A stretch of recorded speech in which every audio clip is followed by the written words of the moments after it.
Hola, ¿qué tal? ¿Cómo les va a todos? Bienvenidos. Nos volvemos a encontrar en este día viernes 23 de mayo de 2014. Estamos terminando una semana, hemos compartido buenas y santas con amigos que pasaron por este lugar, con muchas noticias. Y tenemos este último programa de semana, ¿no? Y estaremos hablando de varios temas relacionados, por supuesto, con la visita a Tierra Santa del Papa Francisco. Pero también, en algún momento del programa, tendremos, una vez más, digo porque lo hemos vivido con mucha alegría, la presencia del padre Mateo Bautista, este hombre con una vasta y amplia experiencia en el tema duelo, ¿no? Ante la muerte, ¿qué podemos decir? Al pedido, a la respuesta de pedido de muchos amigos y amigas de traer al padre Mateo Bautista, no está en la Argentina todavía, saben ustedes que cuando llega a la Argentina nosotros lo recibimos, vamos a poner un fragmento de programa que hemos hecho hace ya algún tiempo, donde habla del duelo, donde habla de la muerte, del dolor, y es un tema como para detenernos, ¿no? Porque seguramente alguna persona muy cercana a nosotros hoy puede estar viviendo una situación de estas, ¿no? Saber cómo volvemos después de la muerte de un ser querido. Pero bueno, buenas y santas, que tiene, usted ya sabe, varias maneras de comunicarse. Una de ellas es vía Facebook. En este Facebook nosotros vamos sumando amigos y amigas que nos escriben, que nos dan buenos augurios, mensajes, comentarios. Tenemos, por ejemplo, a ver, vamos a buscar alguna, Alejandra Matucci, Alicia Gabrencha y dos personas más que están hablando de nosotros, como Paola Fedi, la Legión de María, Capilla Itatí de Delviso, Jorgelina Rivero, Nelly Tripoloni. ¿Cuántos amigos y amigas que se han ido sumando con el correr de los años, ¿no? En estos 9 años que estábamos muy cerca, gracias a lo que era la televisión analógica. Hoy la televisión digital nos ha desencontrado con muchos de nuestros amigos. No obstante eso, hemos buscado esta alternativa que es Facebook para que podamos estar un poco más cerca de ustedes y nosotros. Vamos a hablar de algunas cosas que están sucediendo en el mundo de la Iglesia. ¿Sabe qué? 3 papas son los que visitaron Tierra Santa en estos viajes históricos. Nosotros contamos esta historia. El viaje de Francisco a Tierra Santa conmemora un hecho histórico, el abrazo entre Pablo VI y el patriarca ortodoxo Atenágoras. Este gesto ponía fin a siglos de división y de excomunión mutua. La visita de Pablo VI en 1964 fue además el primer viaje internacional de un papa. Desde la época de Pedro, ningún pontífice había regresado a los santos lugares. Pablo VI definió este viaje como una peregrinación. Fueron 3 días en los que visitó Jordania, Jerusalén, Nazaret y Belén. 36 años después, Juan Pablo II la repitió del 20 al 26 de marzo del año 2000. En el memorial de Yad Vashem rindió homenaje a las víctimas del Holocausto y en el Muro de las Lamentaciones pidió perdón por el daño que los cristianos han causado a los judíos, un viaje que fue muy apreciado en su tiempo. La visita causó un hermoso y fuerte impacto, principalmente en la sociedad judía. Vieron por primera vez una actitud diferente de la Iglesia hacia el mundo judío y el pueblo de Israel. Juan Pablo II estuvo en Amán, Jerusalén, Belén y Nazaret. La visita del Papa Santo a la Tierra Santa dejó impactantes imágenes para el recuerdo. Su peregrinación fue muy importante, no solo para la Iglesia Católica, también para Israel, porque expresó su simpatía y respeto y también el reconocimiento del Estado de Israel como un Estado soberano. Benedicto XVI siguió los pasos de sus predecesores, viajó a la Tierra de Jesús en el año 2009 durante 7 días, visitó la mezquita más grande de Amán y también acudió al memorial Yad Vashem para rezar por los judíos asesinados en el Holocausto. May the names of these victims never perish. May their suffering never be denied, belittled or forgotten. Al igual que Juan Pablo II, Benedicto XVI visitó un campo de refugiados palestinos próximo al muro levantado por Israel. En su discurso lamentó la presencia de esta barrera de separación y pidió la paz. How earnestly we pray for an end to the hostilities that have caused this wall to be built. Cada uno con su estilo y en momentos históricos decisivos, estos 3 papas han llevado con sus visitas la esperanza a una tierra en la que la paz es el mayor anhelo. Francisco se convertirá en el 4º papa en visitar la tierra de Jesús y en llevar el calor del sucesor de Pedro a la cuna del cristianismo.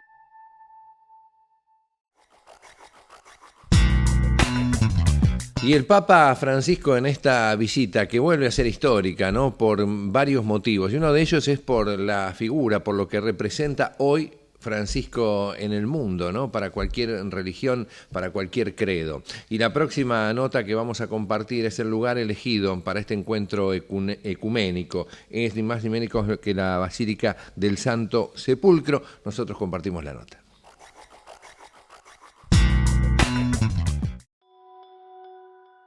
La Basílica del Santo Sepulcro ha sido el lugar elegido para el encuentro ecuménico del domingo entre Francisco y Bartolomé I. En ella se encuentran el Calvario y la tumba de Jesús. Es un edificio complicado arquitectónicamente y muy marcado por el estilo de los cruzados que conquistaron Jerusalén en el año 1099. Hoy en día su propiedad está dividida entre cristianos ortodoxos, armenios, coptos, etíopes, sirios y latinos. Cada uno se encarga celosamente de un espacio. Para todos, es un lugar cargado de significado porque allí resucitó Jesús. Los restos de su tumba están en un pequeño edificio, el lugar central del templo. También custodia la roca que cubría el sepulcro y la piedra de la unción, en donde la tradición señala que José de Arimatea y Nicodemo prepararon el cuerpo de Jesús antes de enterrarlo según el rito judío. Fue un lugar de paso obligado para los 3 papas que ya visitaron Tierra Santa y el escenario central del viaje de Francisco. Y de un grande, de un gigante como es Francisco, vamos a hablar de otro de esos grandes que estuvo visitando Tierra Santa, y es Juan Pablo II, que en su paso dejó imágenes históricas que compartimos con ustedes aquí en Buenas y Santas.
Y estamos haciendo Buenas y Santas, desde San Isidro, estudios de televisión del Grupo Educativo Marín, llegamos a todo el país, canal 424 de Cablevisión, y también a los amigos de Telered, que están todos los días compartiendo esta propuesta que es Buenas y Santas, de lunes a viernes de 20 a 21 horas. Al principio del programa le contaba que uno de los temas que nos duele y mucho es la pérdida de un ser querido, que nos cuesta hablarlo, ¿no? ¿Cómo encaramos cuando se pierde un hijo? ¿Cómo encaramos cuando se pierde la pareja, el esposo, la mujer? ¿Cómo se vive? ¿Hay posibilidades de recuperarse? Claro, todo parece haber terminado. Yo quedo asombrado cada vez que escucho al padre Mateo Bautista, porque del lugar más difícil en que se encuentra una persona puede llegar a haber una, aunque sea pizca de luz, para encontrar la posibilidad del reencuentro con uno mismo. Esto es lo que vamos a compartir ahora. El padre Mateo Bautista, en su visita, si no me equivoco, fue en el año 2012-2013, aquí a los estudios de Buenas y Santas, donde hablamos un poco de este tema en varios puntos en particular. Lo vamos a ver, la nota que compartimos a continuación. ¿Qué tal, Mateo? ¿Cómo va? ¿Bien? Gracias por invitarme, Roque.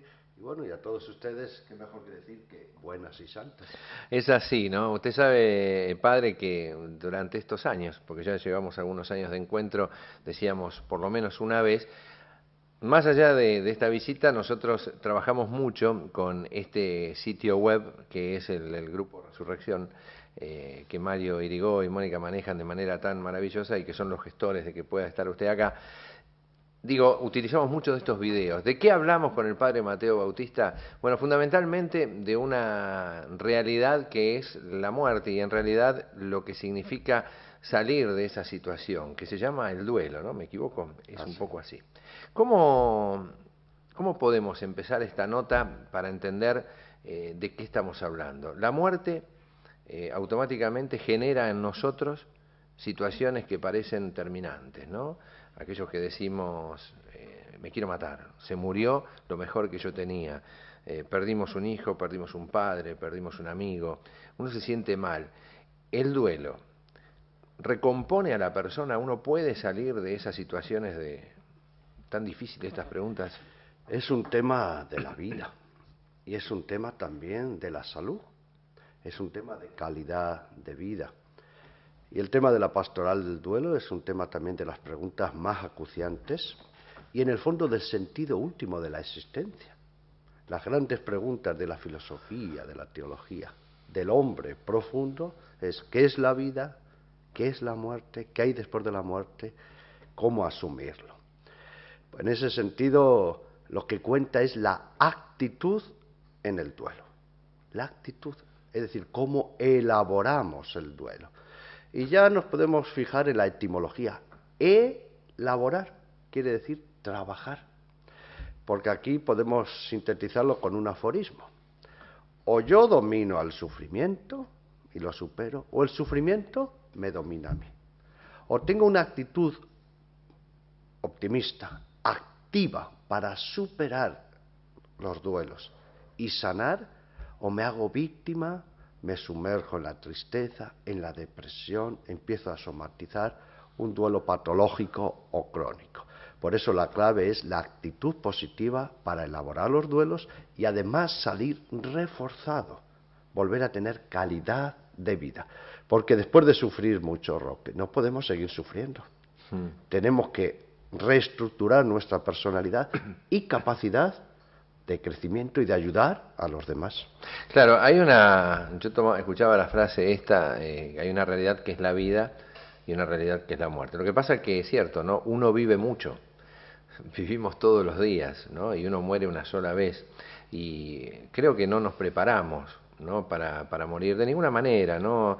Antes de empezar el programa, le cuento, amigo y amiga, que contábamos y hacíamos este pequeño debate fuera de cámara sobre la forma en que uno muere, ¿no? Uno puede entender la muerte en la enfermedad, uno se puede preparar, pero hay muchas veces que la muerte llega así, de manera inesperada, y esa es la parte que uno dice, ¿cómo me levanto de esto, ¿no? Así es. El poeta Miguel Hernández tiene unos versos muy conocidos. Con 3 heridas yo, la de la vida, la de la muerte y la del amor. Y en realidad en la vida estamos con esta terna, ¿no? La vida, la muerte y el amor. Porque la clave es cómo vivimos la vida y la muerte en clave de amor, de positividad, de crecimiento. Para muchos la muerte es el final del camino. Es un túnel negro, es un pozo ciego. Pero para nosotros los creyentes, y mirando la muerte y resurrección del Señor Jesús, es una puerta que nos pasa del tiempo a la eternidad. Es una posibilidad, es un crecimiento, ¿no? Y por eso, la muerte que no es nuestra, gracias a Dios, porque este es todo un tema. La vida en el fondo no es nuestra, ¿verdad? Es una hipoteca, sí, la tenemos en usufructo. Pero gracias a Dios, la muerte no es nuestra, porque si fuese nuestra estaríamos perdidos. Tenemos un buen pastor que nos lleva por esos caminos y no hay un pozo ciego, hay la vida eterna, hay la plenitud. Por eso es muy importante hacernos dueños saludables de nuestra vida, del amor y de la muerte como posibilidad. Y en el fondo, permítame también que cite a Martin Luther King. Bien. Él decía, no tendré títulos, pero soy libre. No tengo posesiones, pero soy libre. No sé morir, soy un esclavo. Es verdad, es verdad. Es difícil, ¿no? Uno dice la preparación, que muchas veces nos dicen que uno tiene que prepararse en vida, pero es un ejercicio que me imagino yo, no sé, usted tiene más experiencia que yo, pero que la gente hacemos una negación a esto. Es como que nos sentimos con cierto grado de inmortalidad. A veces los años nos van marcando que, bueno, empiezan los achaques, los dolores, y uno dice, uy, el famoso me estoy poniendo viejo, pero digo, no estamos preparados culturalmente para decir, me preparo, valga la redundancia, para la muerte, ¿no? Y sin embargo, Dios en su sabiduría, que nos da sobre todo a través de la naturaleza, nos introduce el tema de la muerte desde que somos bebés. Claro. Día y noche es una expresión de la vida y de la muerte. Cuando ya de niños pequeños vemos un pajarito muerto, estamos introduciendo naturalmente una realidad que pertenece al mundo, a la transformación y a nosotros mismos. Cuando muere nuestro abuelito, nuestra abuelita, gente mayor, nos estamos introduciendo sanamente. Por eso es fundamental también decir a los papás y a los mamás que los mayores tienen que elaborar bien sus duelos, porque elaborar los duelos, Roque, se aprende. Los papás y mamás que elaboran mal los duelos están incubando duelos negativos en sus hijos. Y hay otra manera, por supuesto, de interiorizar el tema de la muerte y de prepararnos. Es cuando tenemos la muerte cercana de algún ser querido, inesperada. Son esos los dos caminos. Pero meditar sobre la muerte es un ejercicio de la vida. Y por supuesto, la mejor preparación para la muerte es vivir como Dios manda la vida. Vivir con naturalidad, con alegría, con intensidad. Y seguramente, a lo mejor con este principio, de que cada día es un fin en sí mismo. Dicho de otra manera, si yo me muriese en 5 minutos, tendría que decir, misión cumplida. No tengo que esperar a 10 minutos, 2 días, 2 años para estar realizado. La persona tiene que estar realizada en el presente, en el momento actual. Por eso cuando a Domingo Sabio y a otros santos que estaban jugando, que es muy conocido, le preguntaron, ¿y si usted se fuera a morir en 5 minutos, qué haría? Seguir jugando, porque es lo que Dios quiere que haga. Estoy en el recreo, seguir jugando. ¿Sabe qué, Padre Mateo? Recién hablábamos de los niños, de los pequeños, ¿no? Y seguramente en casa hay muchos que se están preguntando cuál es la mecánica para los niños para decirle que se murió un ser querido, porque seguramente muchos de los que nos están mirando han perdido a su esposo o alguna persona mayor en la familia y hay chicos mirando. Entonces, a veces pecamos de decir o utilizar colchones muy espumosos, ¿no? Como para que el golpe no caiga. ¿Qué pasa? Que no está papá, que no está mamá o que no está el abuelo, y uno empieza a los chicos a ponerle ejemplos que serán buenos o malos. Por eso le pregunto cuál es la mejor experiencia que usted saca de esto. Bueno, está con Dios, está enfermo, está en un lugar que lo están tratando de curar cuando en realidad se murió. ¿Qué hay que decirle a los chicos? ¿Cómo se enfoca a los más pequeños para contarle que un ser querido ha muerto? Yo soy el más pequeño de 9 hermanos y mi mamá murió cuando yo tenía 11 años y murió de cáncer. Y ella, no el médico, ella no lo dijo, no lo anunció a los 9 hermanos. A todos. A todos. A mí el último, porque era el pequeño. Antes se respetaba las escalas. La jerarquía. Mi mamá era analfabeta, porque le tocó la crisis de la Guerra Civil Española. Pero tenía una sabiduría profunda de la vida. Y ella nos fue preparando, tal es así que yo ya estaba en el seminario. Yo entré en el seminario de la Orden de San Camilo a los 10 años y 6 meses. Y cuando terminaron las vacaciones y yo ya sabía que se iba a morir, ella me dijo, hay que ir al seminario, no puedes perder un día de prepararte como sacerdote, yo te voy a mandar llamar. Y me mandó llamar un día y medio antes de morirse. Y lo que más recuerdo es cómo lo dijo mirándome a los ojos. ¡Qué serenidad! No empleó eufemismos. Esto que usted acaba de decir es muy importante. A la muerte hay que mirarle a los ojos. Hay que hacerse uno dueño de la vida y de la muerte. Hay que hacerse protagonista de su morir. No podemos ser esclavos de nuestras enfermedades, de nuestros sufrimientos, de nuestro duelo. E incluso, y por eso, ¿qué son los eufemismos? Se fue, lo perdí, está de viaje. Incluso fíjese que a nosotros se nos escapa, en vez de decir se murió, lo perdí. Y para nosotros los cristianos, nuestros seres queridos no se pierden. Sabemos muy bien dónde están y con quién están. En realidad los que estamos perdidos somos nosotros los que hacemos el duelo. A mí mi mamá me enseñó con su propia muerte a decir las cosas por su nombre, a afrontarlas. Pero eso sí, tiene su metodología, tiene su empatía. Y miren qué llamativo, que una mamá anuncie su muerte a sus propios hijos, ¿no? Incluso recuerdo como una expresión de elaborar el duelo, seguramente yo estoy en este tema por mi mamá, que nos dijo, y además no perdió el conocimiento hasta unos segundos antes de morir: hijos, cuando ustedes vayan a la tumba y lloren, no crean que van a llorar por mí, porque yo estoy en la gloria. Ahí yo aprendí una lección, 11 años, que en realidad en los duelos no lloramos por los que se murieron y están con Dios, lloramos por nosotros, por nuestros apegos.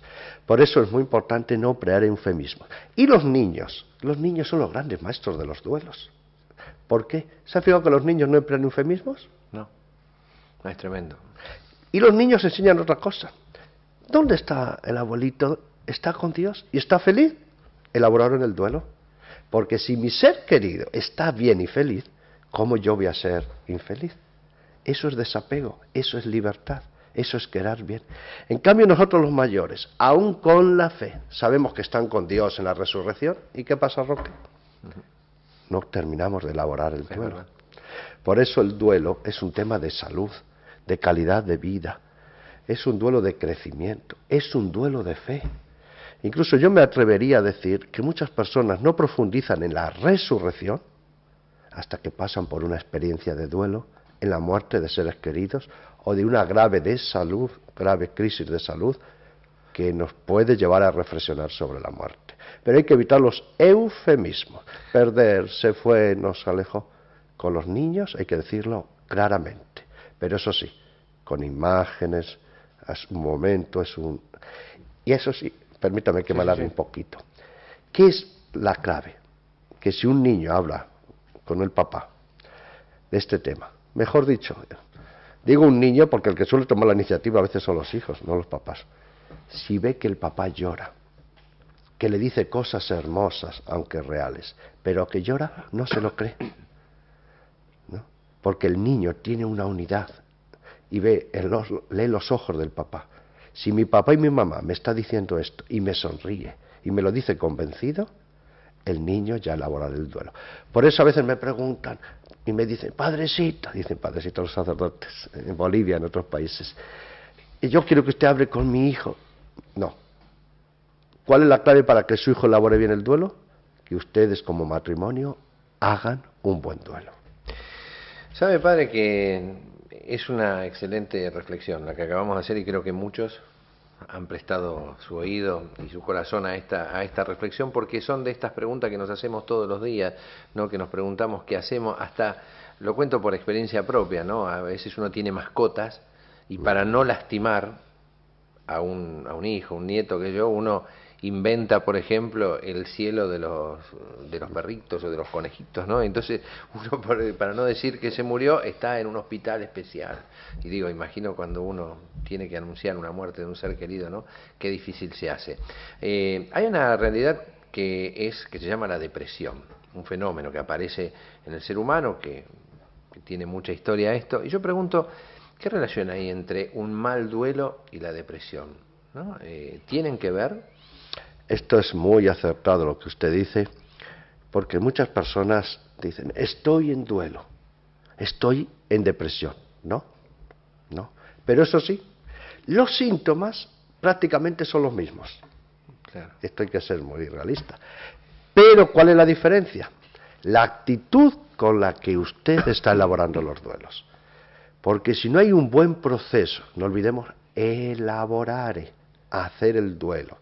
Si tengo una actitud de víctima, de pasividad, de apocamiento, una actitud negativa, ese duelo seguramente va a terminar en depresión. Este es el tema. Es la actitud con que se suma. ¿Y eso qué supone? Que voy a somatizar, voy a entrar en cuadros de ansiedad, de angustia, se me va a trastornar el biorritmo del sueño, no voy a tener gusto por la vida. Bueno, ¿y qué es la depresión? Desmotivación, pierdo el gusto existencial, ¿para qué ser feliz? Por eso es muy importante, recuerden, o yo domino al sufrimiento, el sufrimiento me domina a mí. Por eso es importante los grupos, Roque, para pedir ayuda, para dejarme ayudar, para desahogarme, para hacer todo un proceso, porque los duelos, permítame ya que aproveche, es para sacar la pena. Claro. Pero no basta con eso. La emocionalidad, pero no basta con esto.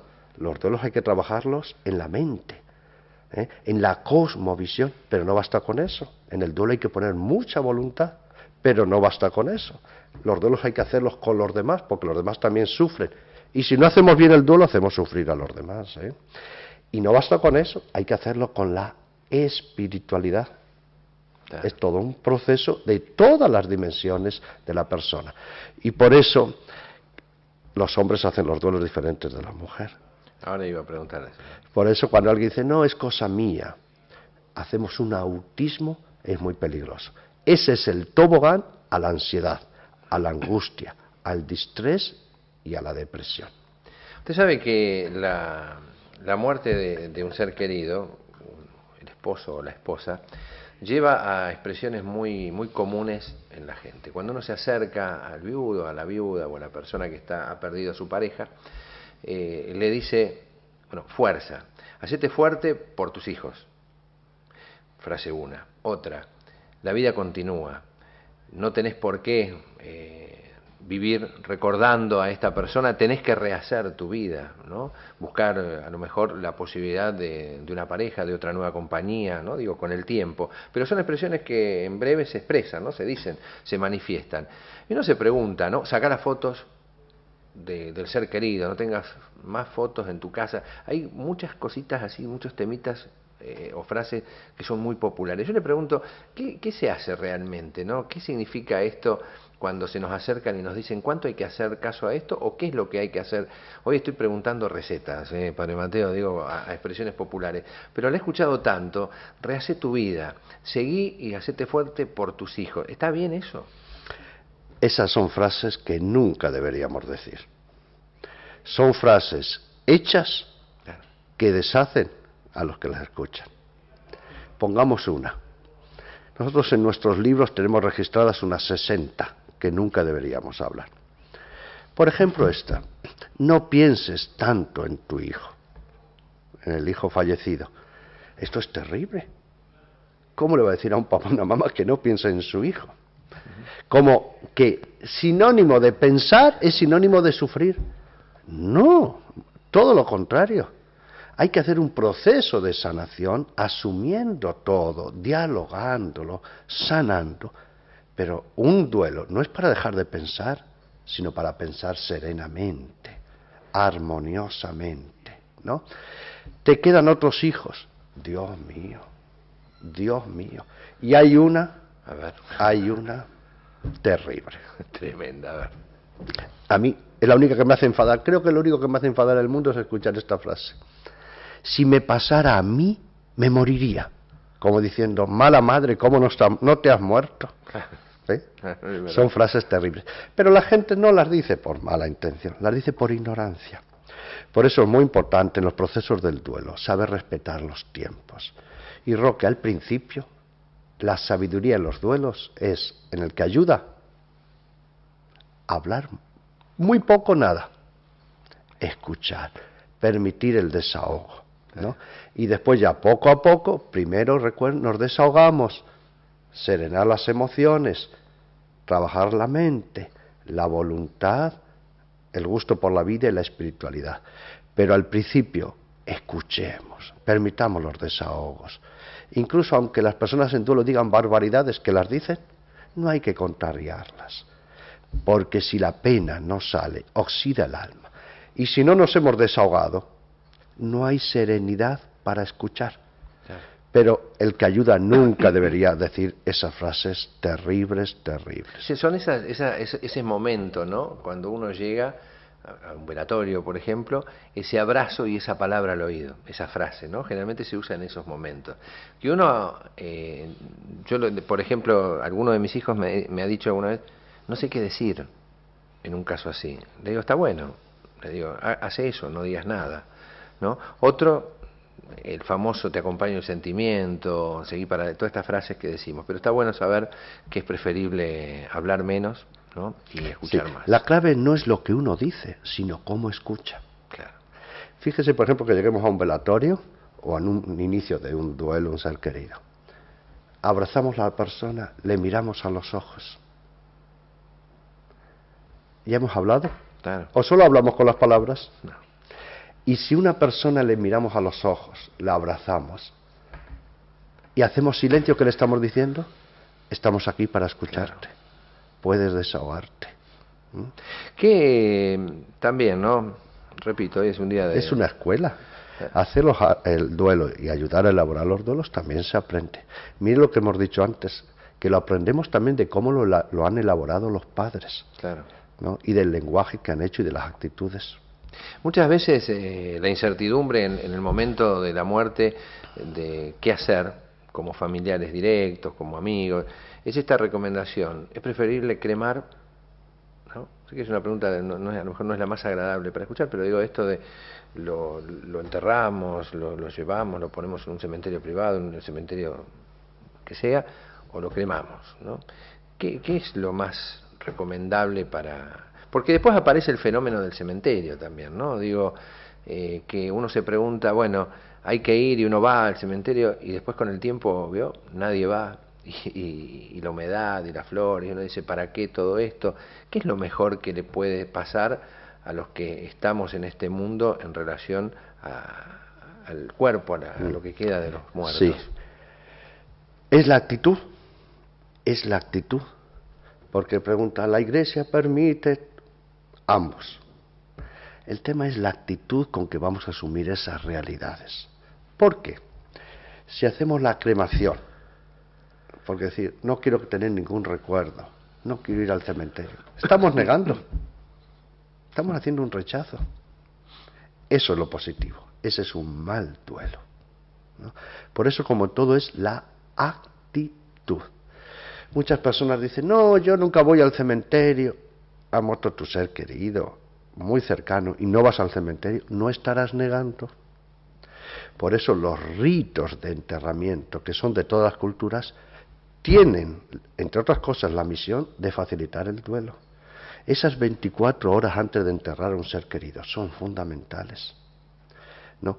Incluso el preduelo, qué importante es despedirse de los seres queridos, si es posible, antes. Decirles adiós, que quedamos bien, agradecerle por lo que han hecho por nosotros, tomarle de las manos. Es muy importante porque existen los duelos y los preduelos. Pero los ritos de enterramiento o los ritos de cremación también hay que respetarlos, pero no para negar las realidades, claro. No para negarlos, ¿no? Muchos dicen, no voy nunca. En los duelos nosotros decimos ojo y pestaña. Alguien dice, voy todos los días. Ojo y pestaña, porque no se puede vivir en los cementerios, no se puede uno morir con los muertos, pero el que niega la realidad de la muerte en los otros, en el fondo está negando su propia realidad, su propia muerte. Padre, hablando de realidades, en la República Argentina, sucede en otros lugares del mundo, pero usted que viaja, le cuento que estará enterado, porque es un hombre informado, que en la Argentina se está viviendo una etapa de mucha inseguridad. Más allá de que quienes tienen intereses la quieran negar, la inseguridad en la Argentina, la inseguridad existe, y nos encontramos todos los días con situaciones de mucha violencia, en diferentes aspectos. Después hablaremos de lo que es la violencia de género, ¿no? Esto de las parejas que matan, que queman, etcétera. Pero la inseguridad ha hecho que los delincuentes hoy tengan actitudes de violencia, encontrándose amparados, etcétera, etcétera, por la impunidad, y muere mucha gente. Ayer, o anteayer, en estas horas, un policía retirado, entre tantos casos, intervino, vio que un vecino le estaban robando, fue a ayudar, el que estaba de campana afuera lo ametralló, lo mata. Y yo escuchaba en el noticiero y veía a la hija, ¿no? El dolor de una hija, una mujer grande, no era una adolescente, una mujer grande, hablando de un hombre que muere por su padre, muere por defender al otro, ¿no? Y todo esto, y el gran dolor, y la bronca, ¿no?, que tiene la gente y demás. Yo digo, ¿cómo se para hoy una persona ante esta nueva realidad, si es que vale el término, de morir cuando uno sale de su casa por la violencia de todos los días, ¿no? ¿Cómo se elabora o cómo se trabajan esas muertes? Yo vivo también en un país muy inseguro, con mucha violencia, porque hay mucho también narcotráfico en drogas. Y coordino dos grupos, que hemos preferido diferenciarlos por estas circunstancias. Uno es de papás con hijos suicidados y otro es de papás con hijos asesinados, con este tipo de violencia, porque son duelos extraordinarios. Ajá. Son muy diferentes de un accidente automovilístico, de un proceso de enfermedad, ¿no? ¿Y por qué decimos extraordinarios? Porque usted ha dado la clave. Tienen circunstancias como la bronca, ¿no?, la culpabilidad, los procesos. Además, después vienen juicios, se ve incluso a los asesinos. Hay que hacer todo un camino interior largo. Y necesitan un proceso terapéutico de acompañamiento muy especial, con un lenguaje y un tacto también terapéutico muy especial. Pero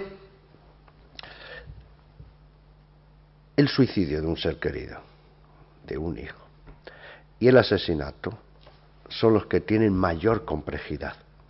Necesitan todas las semanas un acompañamiento y no menos de un año para hacer un inicio de sanación. Y por supuesto, todo lo que queda en los seres queridos, ¿no?, con tantas preguntas. Porque estos además son los duelos, este tipo de duelos, que dejan más preguntas sin responder. Claro. Y además no han dado tiempo a la preparación, no han tenido un preduelo. Porque en una enfermedad se va viendo, se recibe la noticia, hasta se despide, sí, ¿no? Y además estos hacen preguntas, en este caso una persona que además quiere ayudar, fíjense qué preguntas vitales, hasta preguntas desde la fe. Por eso es muy importante que haya muy buenos coordinadores, muy bien preparados, seamos muy pacientes y saber que van a llevar mucho tiempo. Fíjense esta circunstancia de que va a venir un juicio, seguro. Claro. Y van a estar o no la otra persona. Hay que preparar a esa gente, porque claro, se va a encontrar seguramente con el asesino de su esposo, de su esposa, de su padre y de su hijo. Es lo que nosotros decimos los preduelos en el duelo.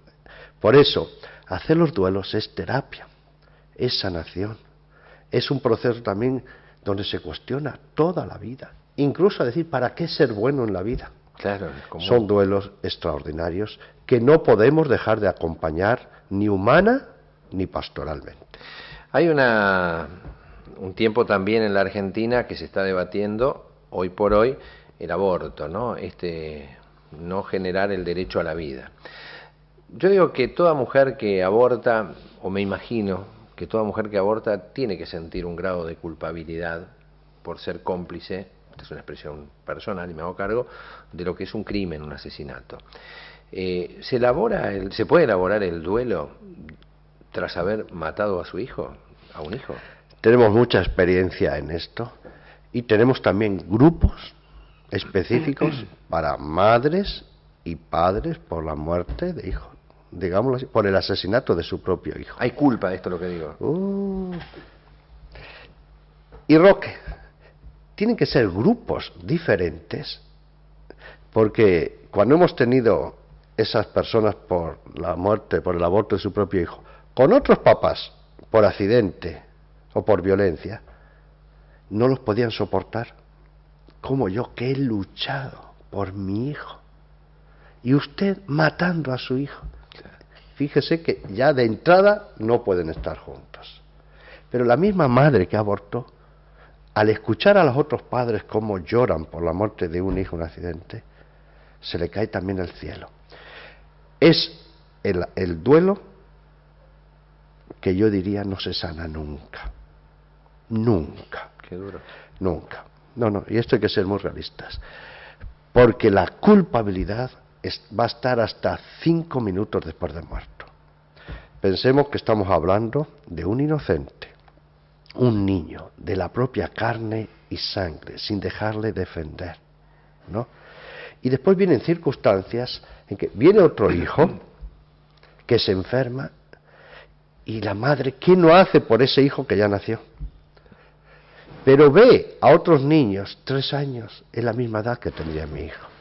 Y cuando esa madre o ese padre empiezan a profundizar en valores de la vida, es un duelo que hay que acompañar mucho, tiene mucha especificidad, hay que poner mucha espiritualidad, hay que trabajar con una culpa, pero yo lo digo claramente, esa mamá y ese papá, y los que lo hicieron el aborto, tienen que convivir toda su vida con esa culpabilidad. Tienen que convivir con ese duelo, lo podrán hacer positividad, pero es algo que lo van a tener interiormente, existencialmente, porque además sería contranatural. Claro. Sería contranatural. Padre Mateo Bautista, llegando casi al final de este encuentro, yo quiero destacar que nos encontramos y nos conocemos gracias a un grupo, puntualmente el Grupo Resurrección, que nos ha unido y nos ha permitido conocer su trabajo, lo que va haciendo por el mundo. ¿Cuál es el valor de estos grupos? Lo nombró hace un ratito la importancia, pero a mí me gustaría entrar un poquito más en detalle, ¿no? ¿Por qué está bueno que la gente trate de buscar y dónde se buscan estos grupos y cómo es la mejor manera para el que escucha y nos está mirando y dice, sí, pero ¿dónde, no? ¿Dónde se consigue esta posibilidad de gente que me pueda ayudar? Si yo tuviera que hacer un monumento a alguien, se lo haría a los coordinadores de los grupos Resurrección. Bien. Y un monumento bien alto, unos 200 metros de altura para que se vea bien. Uy, lo veo a Mario mareado allá arriba. ¿Y por qué? Grupos gratuitos. Personas y coordinadores que han pasado por la experiencia. Viudez, muerte de hijos. Han tenido el valor de hacer un camino. Porque, ojo, no basta con que yo vaya, me desahogue y listo. Hay que llegar hasta el final. Una vez que han hecho el proceso, se han dicho, yo he recibido mucho, ¿qué voy a dar? Se han puesto en lugar de otros padres o personas con duelo.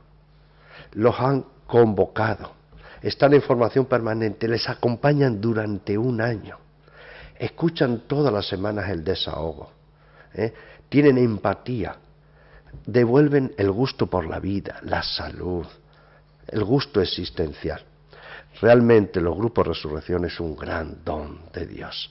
Y los que acuden saben realmente lo que es esa expresión. Yo tengo mucha gente que me ama y me admira.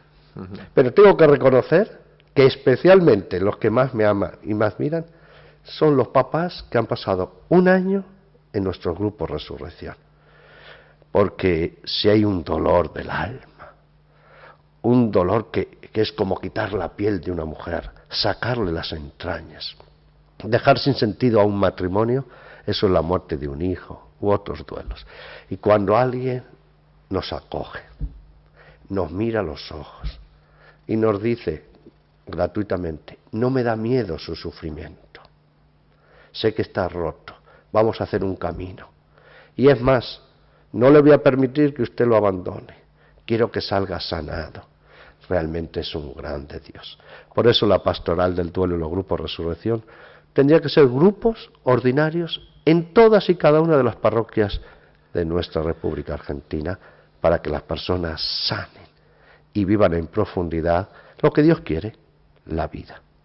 Yo quiero contarle, padre, primero agradecerle que este regalo que me ha hecho, este libro Sufrimiento, Duelo y Sanación, que lo voy a leer con mucha atención, del padre Mateo Bautista, que algunos me preguntan algún material de lectura. Bueno, acá tenemos uno, lo voy a comentar en los próximos días después de leerlo, pero me gustaría que aquellos amigos y amigas que siguen este programa, que difundan esto, ¿no? Porque muchos no están, por suerte, yo digo que es una suerte no vivir la pérdida de un ser querido, pero conocemos a veces personas que hace poquito o hace mucho que han perdido a alguien y que están como desorientadas. Y creo que este tipo de encuentros, padre, puede abrir corazones y cabezas, ¿no? Esto que usted decía de una interacción. ¿Se perdieron o se murieron? Qué buena, ¿no? Que murieron. Uno tiene que ir aprendiendo. Bien, me corrige el maestro y eso me gusta. Tenemos también una página web.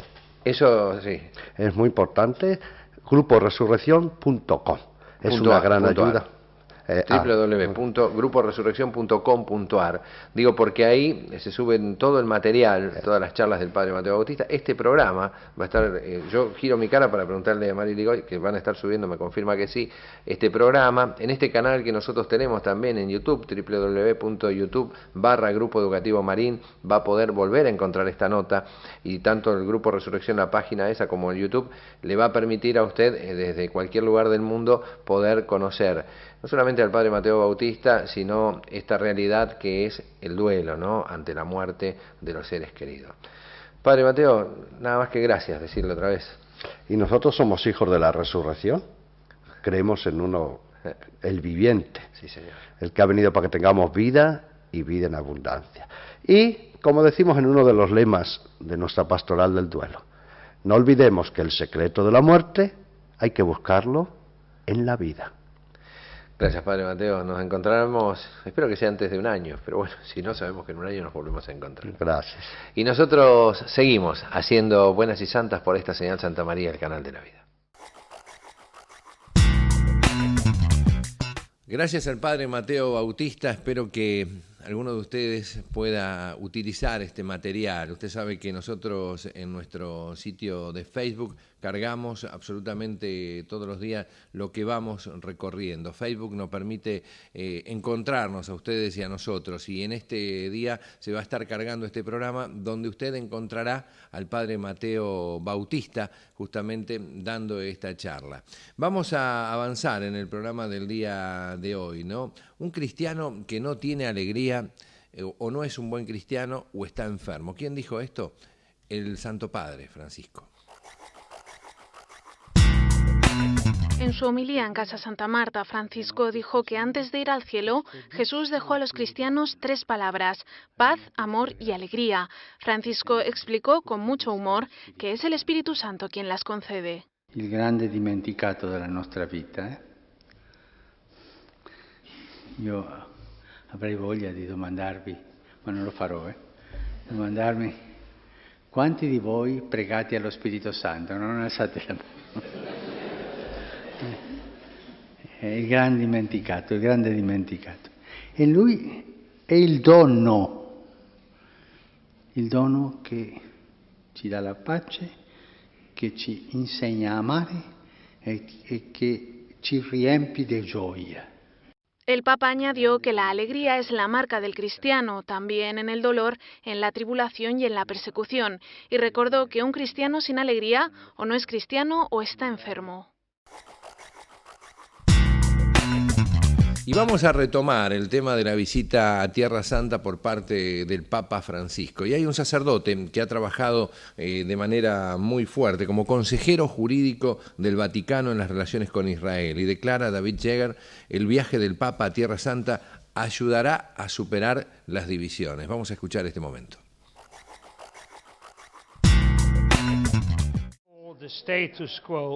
Padre David Jäger ha trabajado como consejero jurídico del Vaticano en las relaciones con Israel. Explica que en Tierra Santa es complicada la convivencia entre los propios cristianos. El caso de la Basílica del Santo Sepulcro es uno de los más conocidos. Está gobernado por un régimen legal internacional llamado status quo. Administra los derechos de ocupar espacios, ceremonias y uso entre varias comunidades cristianas. La propiedad de la basílica se reparte entre cristianos ortodoxos, armenios y latinos, y cada una de ellas debe respetar escrupulosamente los espacios de los demás. Hay católicos, por supuesto, pero también religiosos no católicos, griegos ortodoxos y armenos especialmente. También hay, aunque en menor cantidad, etíopes ortodoxos, coptos ortodoxos y sirios ortodoxos. El padre David Jagger espera que el viaje del Papa sea entendido como otro esfuerzo más de la Iglesia Católica por superar las divisiones. La Iglesia siempre ha trabajado y orado para curar cualquier vieja división. Ha sido una prioridad para todos los papas y también para el Papa Francisco. Francisco estará acompañado por un rabino y un imán de Argentina. Ha dicho que el motivo de su viaje es estrictamente religioso y, como muestra el momento central de su peregrinación, será cuando rece el Padre Nuestro por primera vez en público con el patriarca ecuménico de Constantinopla, Bartolomé I.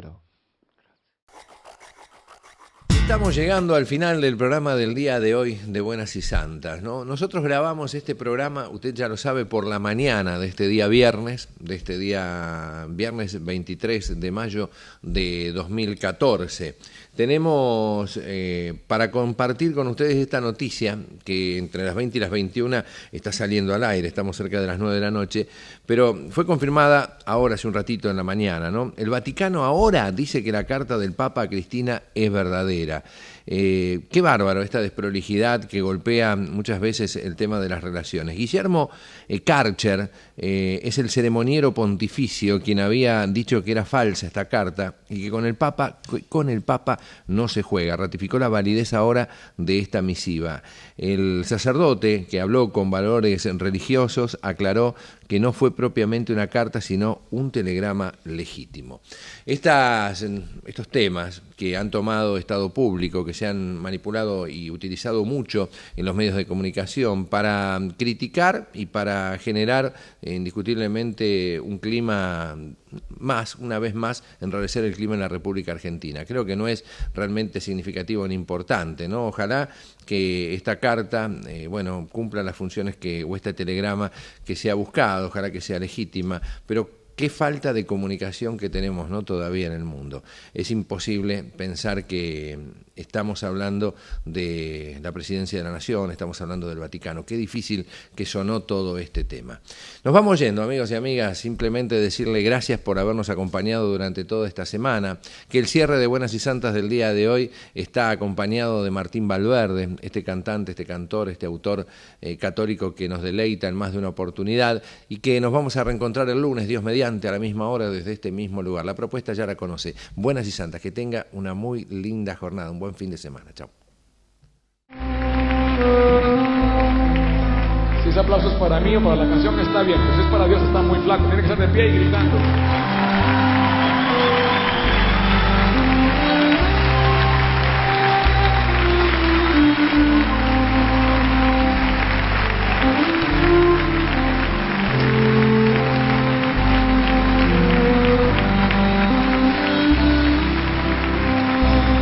Porque te lo ha dicho, apláudale porque nos lo dice todos los días, que no ha cambiado un ápice de opinión,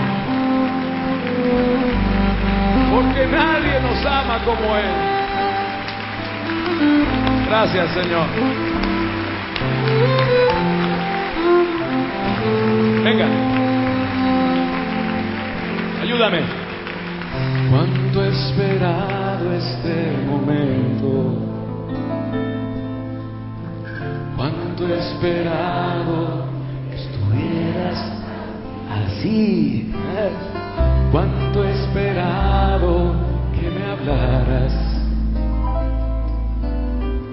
cuánto he esperado que vinieras a mí. Yo sé bien lo que has vivido y sé también por qué has llorado. Yo sé bien lo que has sufrido, pues de tu lado nunca me he ido. Cántala, es tuya, cántala.